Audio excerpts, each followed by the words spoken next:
Hi, നമസ്കാരം. എല്ലാവർക്കും പ്രവീസ് കിച്ചണിലേക്ക് ഒരിക്കൽ കൂടി സ്വാഗതം. ഇന്നത്തെ എൻ്റെ റെസിപ്പി എന്ന് പറയുന്നത് കോളിഫ്ലവർ ചില്ലിയാണ്. എല്ലാവർക്കും ഇഷ്ടപ്പെട്ട ഒരു ഐറ്റമാണ്.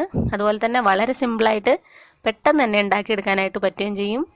അപ്പോൾ ഇതെങ്ങനെയാണ് ഉണ്ടാക്കിയെടുക്കുന്നത് ഞാൻ പറഞ്ഞു തരാം. അതിനു മുൻപായിട്ട് നിങ്ങൾ ആദ്യമായിട്ടാണ് എൻ്റെ വീഡിയോ കാണുന്നതെങ്കിൽ തീർച്ചയായിട്ടും സബ്സ്ക്രൈബ് ചെയ്യുക. അതുപോലെ തന്നെ തൊട്ടടുത്ത് കാണുന്ന ബെല്ലൈക്കണും കൂടി ഒന്ന് പ്രസ് ചെയ്തോളൂ. അപ്പോൾ ഇതെങ്ങനെയാണ് ഉണ്ടാക്കിയെടുക്കുന്നതെന്ന് നോക്കാം. അപ്പോൾ ഇതുണ്ടാക്കാനായിട്ട് ഞാനിവിടെ 1/2 കിലോ കോളിഫ്ലവർ എടുത്തിട്ടുണ്ട്. അതുപോലെ കട്ട് ചെയ്ത് വെച്ചിട്ടുണ്ട്. പിന്നെ വേണ്ടുന്നത് 2.5 ടീസ്പൂൺ കോൺഫ്ലവർ ഞാനിവിടെ എടുത്തിട്ടുണ്ട്. അത് നിങ്ങൾക്ക് വേണമെന്നുണ്ടെങ്കിൽ മാത്രം എടുത്താൽ മതി, നിർബന്ധമില്ല. അതുപോലെ തന്നെ 4 ടീസ്പൂൺ കടലമാവ് എടുത്തിട്ടുണ്ട്. ഇതുപോലെ ഒരു സ്പൂണിനാണ് എടുത്തേക്കുന്നത്. പിന്നെ വേണ്ടുന്നത് 2 ടീസ്പൂൺ മുളക് പൊടി. ഇത് ഞാൻ കാശ്മീരി ചില്ലിയാണ് എടുത്തേക്കുന്നത്. 1/4 ടീസ്പൂൺ മഞ്ഞൾപ്പൊടി, 1 മുട്ട. പിന്നെ വേണ്ടുന്നത് പാകത്തിനുള്ള ഉപ്പ്.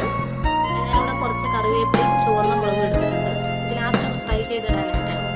ഇത് നിങ്ങൾക്ക് വേണമെങ്കിൽ മാത്രം എടുത്താൽ മതി. പിന്നെ പാകത്തിനുള്ള ഓയിൽ. ഇത്രയാണ് ഇത് ഉണ്ടാക്കാനായിട്ട് ആവശ്യമുള്ളത്. പിന്നെ ഈ കോളിഫ്ലവർ ഉപ്പും മഞ്ഞൾപ്പൊടിയും കൂടെ ചേർത്ത് ചൂടുവെള്ളത്തിൽ നല്ലപോലെ 2 മിനിറ്റ് ഒന്ന് ബോയിൽ ചെയ്തിടണം. ഇതിൻ്റെ വിഷാംശങ്ങളൊക്കെ ഒന്ന് പോകാൻ വേണ്ടിയിട്ടാണ് അങ്ങനെ ചെയ്യുന്നത്. അപ്പോൾ വെള്ളം ഇവിടെ നല്ലതുപോലെ തിളയ്ക്കുന്നുണ്ട്. ഈ തിളയ്ക്കുന്ന വെള്ളത്തിലോട്ട് നമുക്ക് പാകത്തിന് 1/4 ടീസ്പൂൺ മഞ്ഞൾപ്പൊടി ചേർത്ത് കൊടുക്കാം.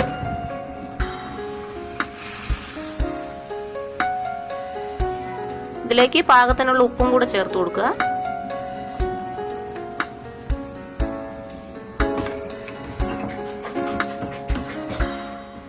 ഇനി ഇതിലേക്ക് കോളിഫ്ലവർ ഇട്ട് കൊടുക്കാം.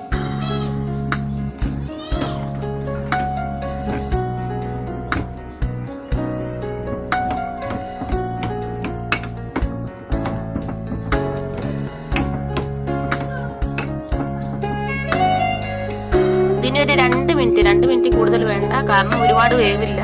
പിന്നെ നമ്മൾ ഫ്രൈ ചെയ്തെടുക്കുന്നതും കൂടിയാണ്. അപ്പോൾ ഇത്രയും മതിയോ. 2 മിനിറ്റ് കഴിഞ്ഞതിന് ശേഷം ഇതെടുക്കുക. അപ്പോൾ ഞാനിത് വെച്ചിട്ട് ഒരു 2 മിനിറ്റ് കഴിഞ്ഞു. ഇനി ഞാനത് കോരി എടുക്കാൻ പോവാണ്.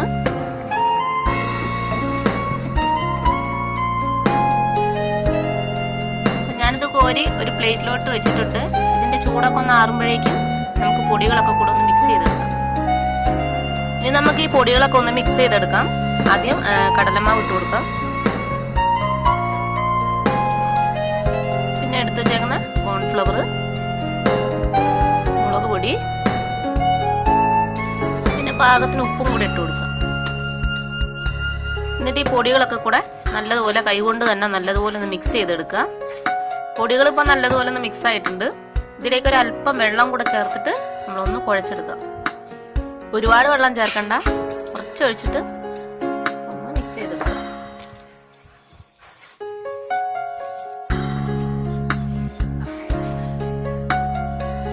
ആദ്യം തന്നെ ഒരുപാട് വെള്ളം ചേർത്ത് മിക്സ് ചെയ്യണ്ട. ഈ ഒരു കുഴമ്പ് രൂപത്തിൽ ആയിട്ടുണ്ട്. ഇനി ഇതിനകത്തേക്ക് എടുത്തു വെച്ചിരിക്കുന്ന ഒരു മുട്ട ഉടച്ച് ചേർക്കുക.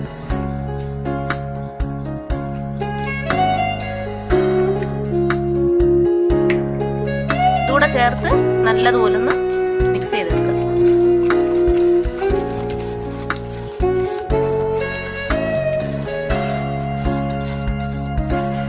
ഇപ്പൊ ഈ ഒരു തിക്നെസ് പോരാന്നുണ്ടെങ്കിൽ നമ്മൾ അല്പം കൂടെ വെള്ളം ചേർത്ത് കുഴച്ചാൽ മതി.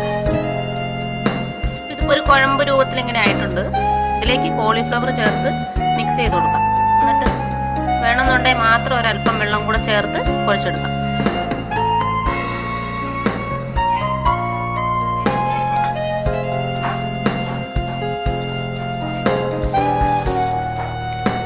ഇതിപ്പോൾ കറക്റ്റാണ്. നല്ലൊരു കുഴമ്പ് രൂപത്തിൽ തന്നെ, അധികം വെള്ളത്തിൻ്റെ ആവശ്യമില്ല. പാകമാണിത്. എല്ലാം കറക്റ്റായിട്ടുണ്ട്. അല്പം വെള്ളം ആദ്യം ചേർത്ത് കൊടുക്കുക. ഇല്ലാന്നുണ്ടെങ്കിൽ ചിലപ്പോൾ ഇത് ലൂസായി പോകും. നമ്മൾ എണ്ണയിലോട്ടിട്ട് ഫ്രൈ ചെയ്ത് എടുക്കുന്ന ആയതുകൊണ്ട് ഈ ഒരു തിക്നെസ്സിൽ ഇരുന്നാൽ മതി. ഇതിപ്പോൾ നല്ലതുപോലെ ഒന്ന് മിക്സ് ആയിട്ടുണ്ട്. അപ്പോൾ ഇതിൻ്റെ ഈ സമയത്ത് നിങ്ങൾ ഉപ്പൊക്കെ പാകമാണോ നോക്കുക. നോക്കട്ടെ, എനിക്കിപ്പോൾ ഉപ്പ് കറക്റ്റാണ്. നിങ്ങൾ നോക്കിയിട്ട് പാകമല്ല എന്നുണ്ടെങ്കിൽ ഈ ഒരു സമയത്ത് ചേർത്ത് കൊടുക്കുക. അപ്പോൾ ഒരു 5 മിനിറ്റ് ഇങ്ങനെ ഇരിക്കട്ടെ. ഈ സമയം കൊണ്ട് എണ്ണ ചൂടാക്കാനായിട്ട് വയ്ക്കാം. അപ്പോൾ ഞാനിവിടെ ഒരു ചട്ടിയിലോട്ട് എണ്ണ ചൂടാവാനായിട്ട് വെച്ചിട്ടുണ്ട്. ഇപ്പം നല്ലതുപോലെ ചൂടായിട്ടുണ്ട്. ആദ്യം നല്ല ഹൈ ഫ്ലെയിമിൽ ഇട്ട് വയ്ക്കുക. അതിനുശേഷം നമ്മൾ കോളിഫ്ലവർ ഇട്ട് കൊടുക്കുന്ന സമയത്ത് ലോ ഫ്ലെയിമിലേക്ക് ആക്കി കൊടുക്കുക.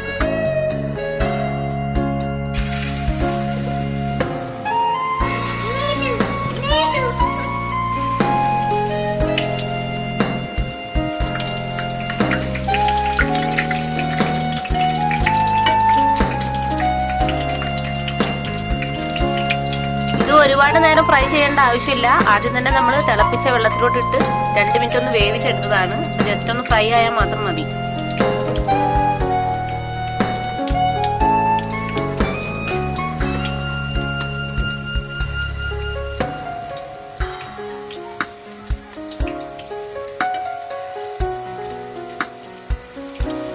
ഇതിപ്പോ ഒന്ന് ഫ്രൈ ആയി വന്നിട്ടുണ്ട്. ഇതിപ്പോ ഒരു 2.5 മിനിറ്റ് ഫ്രൈ ചെയ്തിട്ടുണ്ട്. ഇത്രയും മതി. നമുക്കിതൊന്ന് കോരിയെടുക്കാം.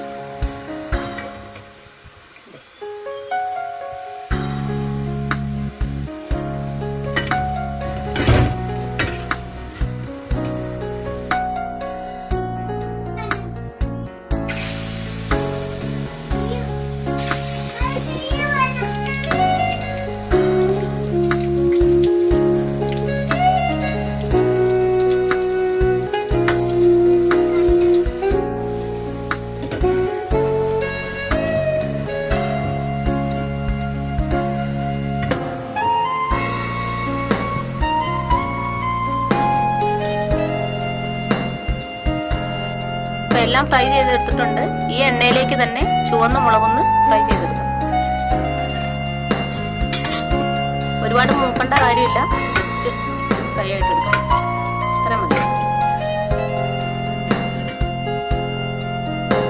എണ്ണ നല്ല ചൂടായിരിക്കുന്നതുകൊണ്ട് പെട്ടെന്ന് തന്നെ ഫ്രൈ ആയി കിട്ടും. ഇതിലേക്ക് തന്നെ കറിവേപ്പിലയും കൂടി ഫ്രൈ ചെയ്ത്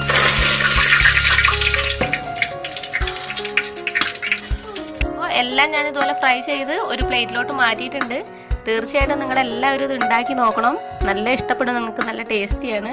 അതുപോലെ തന്നെ ഉണ്ടാക്കി നോക്കിയിട്ട് നിങ്ങളുടെ അഭിപ്രായങ്ങളൊന്നും അറിയിക്കാനായിട്ട് മറക്കരുത്.